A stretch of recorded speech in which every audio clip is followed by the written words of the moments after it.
Hey guys, how's it going? I'm Sydney from PhoneDoc.com, and this is the LG View Plus. It's a messaging phone from AT&T. It's the successor to the LG View, which came out a while ago, except this is the Plus, so it has the additional physical keyboard. Now, I've been testing it out for about a week now, and it does have some pretty nice features. Mobile email, IMing, again, the physical keyboard that I talked about, and it's a fairly decent phone. Also, it has a capacitive touchscreen, which is pretty surprising considering most feature phones these days have a resistive touchscreen.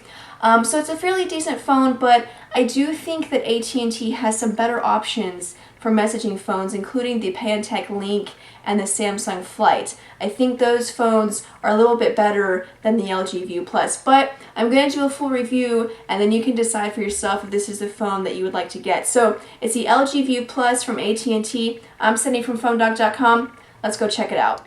Okay, so here we go with the LG View Plus. You can see the home screen here. It does have a 3-inch capacitive touchscreen display with a resolution of 400 by 240 pixels. You'll also see that there are 3 different home screens, one for widgets, one for shortcuts, and then one for your favorite contacts. And so you can add to this page.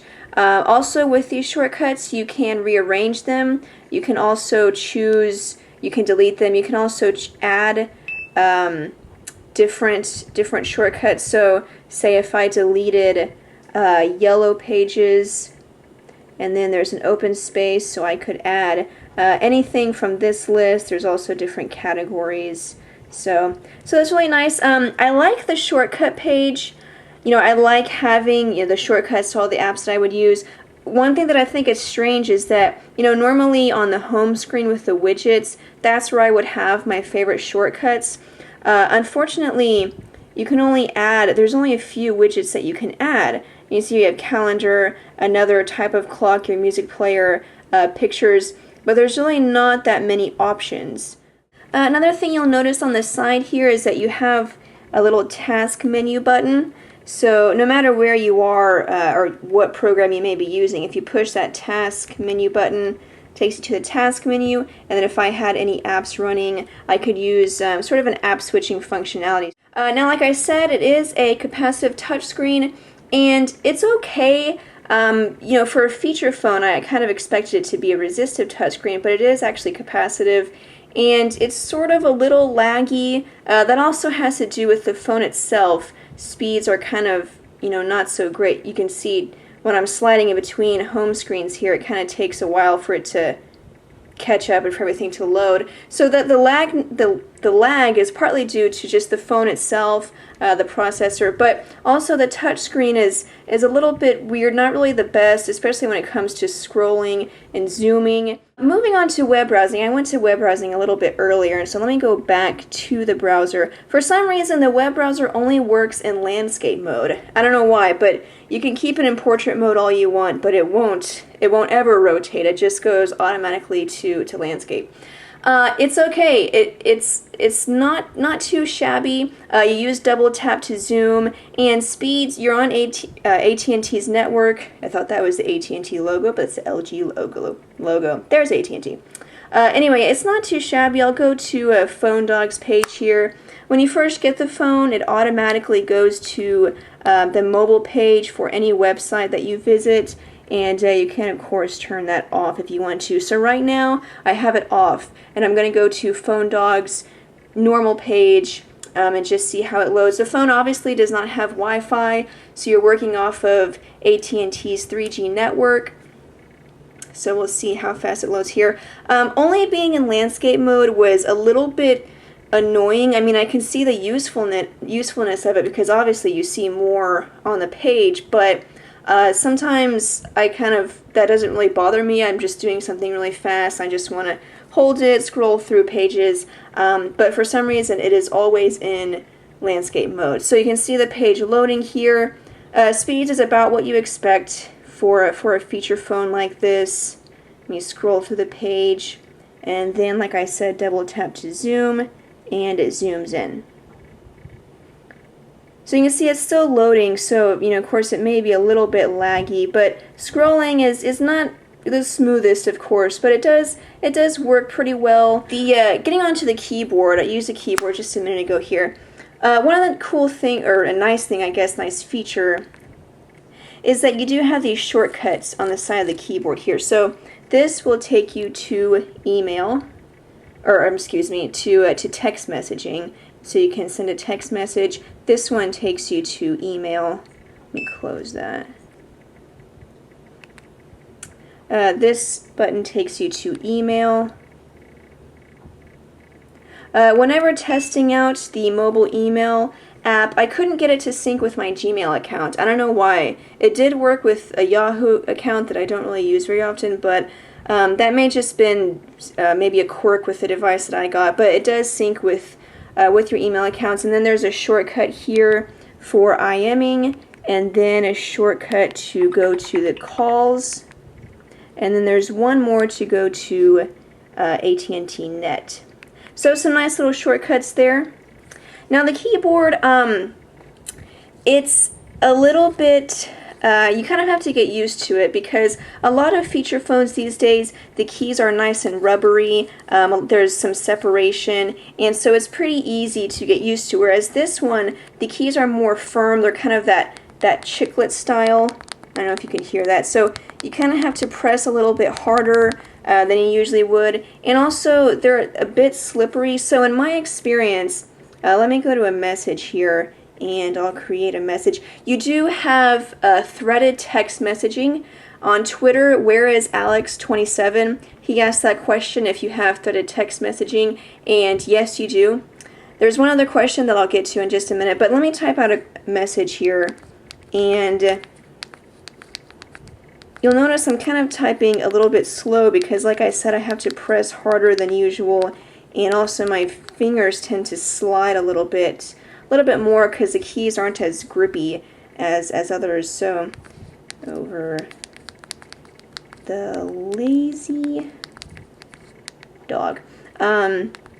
So that's, that was my personal preference. I tend to prefer the keys that are more rubbery. These keys are more plasticky. You do have, let me see if I can show you here, slight doming. I don't know if you'll be able to see it. There we go. That's a better angle. You can see a little bit of a dome there, but it's not too much. The keys really aren't raised that much one from the other, and definitely not any separation because it's just a grid. But you do have some navigational arrows here, which is nice. .com, @ I like having those symbols instead of having to push function and get to them. You do have your function key to get to other symbols. So overall, the keyboard was not particularly to my liking, but I think it's something that you could use and definitely not have too big of a problem with. Now moving on to the camera, it does have a 3 megapixel camera with LED flash and video capture. You can also do video sharing. So I took a couple of pictures here, and one thing that I noticed that I thought was pretty cool is there are some pretty cool editing features. So you'll notice when I go here, you may not be able to tell too much of a difference, but I can because, I know what I did to this picture. But this is the original picture that I took, and then I added a few effects. There's an effect to make it look like a watercolor painting. There's an effect to make it look sort of like a cartoon. Let me go to another picture that I took, and I'll show you some of the things that you can do. So if we go here and then go to Edit, Image. So you'll see a couple of features. This takes you to different filters you can add. So you can see, you can blur it to make it look sort of like a mosaic, emboss, solarize, make it look like a fog, firelight, cartoon, like I said. So there's actually, these are actually pretty cool little filters that you can add, and then along with that you can change different white balance settings, color settings, you can crop it. There's a text tool, so you can see you can add a speech bubble. Now, talking more about media, it does have a music player, so you can sync all of your music with the phone. It doesn't have a 3.5 millimeter headphone jack, and it has this micro USB port. So, and it doesn't come with earbuds with a micro USB jack on them, so you'll have to buy them, I guess, at the store or order them from LG's site or AT&T's site. Now it does have a micro SD card slot, and the phone supports up to 16 gigabytes of memory. It doesn't come with a memory card, but supports up to 16 gigabytes. Now the battery is a 950 milliamp hour battery, and according to AT&T's page, you're supposed to get about 3 hours of talk time and 12 days of standby time. Now I will say, and this was pretty interesting, that in my testing, the battery only lasted about 2.5 days on standby, which is really bad for a feature phone. Other smartphones, I mean, they may last only 1 day, but generally feature phones can last 5, even 7 days on standby, whereas this battery only lasted about 2.5 days, which I thought maybe was because of having only a 950 milliamp hour battery, because that's, kind of a little weak even by feature phone standards.